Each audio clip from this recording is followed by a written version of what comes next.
talked about offense before the game yesterday, and you mentioned that it's like, it's not sustainable, but defense is. But when you see this kind of three-point shooting that you're getting from your team, does it almost scare you a little, because it's the kind of thing that bad habits can creep in and you can get a little too reliant on it? Yeah, I think that's one thing we got to be careful of. But I like it. We're not going to give it back. No.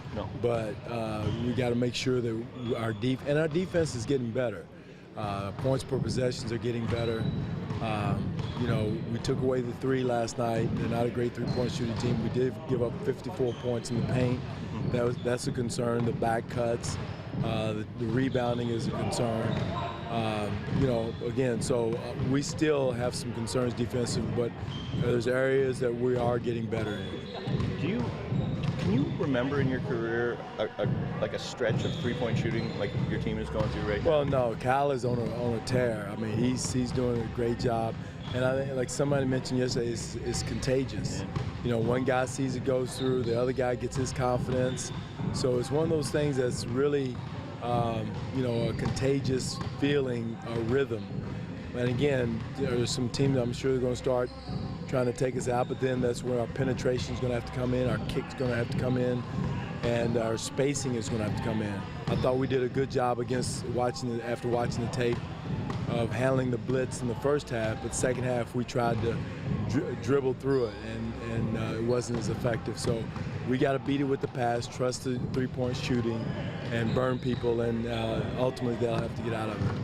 I mean, even early in the season, you guys struggle with starting with that type of energy you want. Yesterday was a better start for you guys. Are you guys trending in the right direction? Well, there's no question. We talk about it a lot. The way you start is the way you finish. We got to set the tone. We want to make the other team feel us at the beginning instead of us feeling our way into the game. I thought we felt our way into the Minnesota game instead of starting the game out where they were feeling us. So that's a good habit to have, to make sure we start the game that way and continue it for as many. It's unrealistic to have a 48-minute all-out game, but as many minutes as possible, close to 48 as we can get. Last night, Tamar was talking about the third quarter, the defense, and he was saying just every game, win or loss, the team has to learn from it. When you hear guys like that focusing always on what they can improve on, even in a big win, is that just a sign of maturity of the team and what you're working toward? I think it's great. I think it's really good when you hear players reiterate what you're saying, what we're talking about. And again, it is really important for us to come out of the locker room in the third quarter, because our Achilles heel has been the first and third. We've been one of the top teams in the fourth playing defense, so now we got to make sure we extend that and start as we come out of the locker room. Again, it's another one point of emphasis we have at halftime.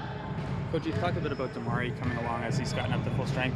What does his off-ball movement bring to you guys offensively? Well, it's just cutting without the basketball, spacing without the basketball.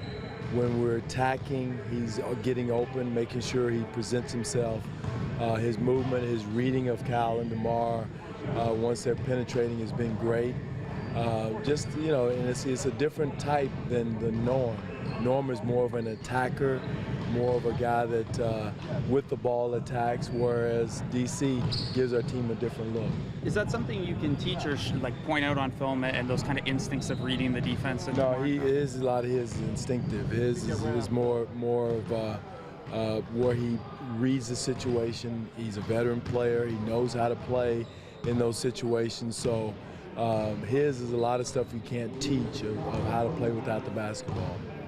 Philadelphia tomorrow, Embiid obviously is a focal point. Does he remind you of anybody? Do you look at him and go, I've heard Shaq? Young Sean Kemp is what he reminds me of. He's bigger. Yeah. Can put the ball on the floor, can face up, can take you off the dribble, can shoot the jump shot. He's powerful. So no, he's a very good young talent that is going to be a force in this league.